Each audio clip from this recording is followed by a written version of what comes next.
mi oscuridad. Otra vez quisiera hablar, porque he tenido nuevamente una visión que suavemente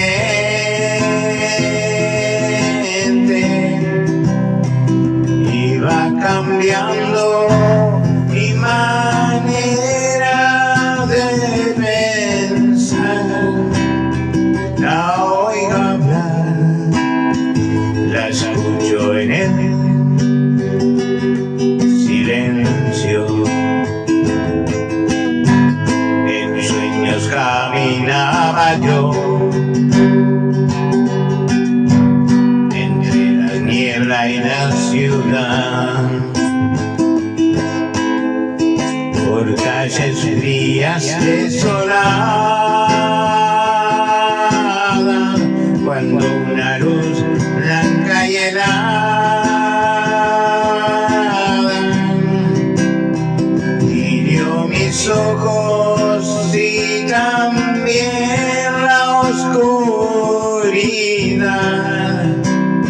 La vi brillar, la veo en el silencio. En la desnuda luz miré,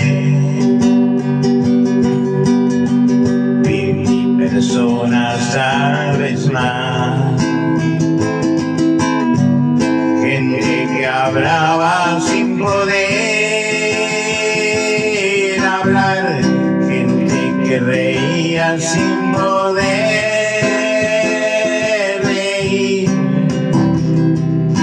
y un sonido que envolvía sin piedad. Lo puedo oír, sonidos en silencio. Entonces yo le quise hablar, entonces le quise ayudar,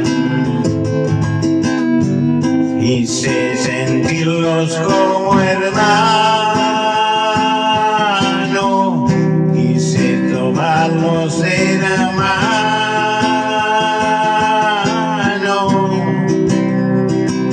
pero no podían despertar ni entender. Me hundía en el silencio, se arrodillaban a rezar.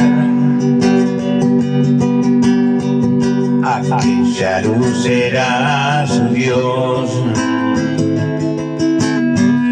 Yo le grité que despertaran, que la verdad allí no estaba,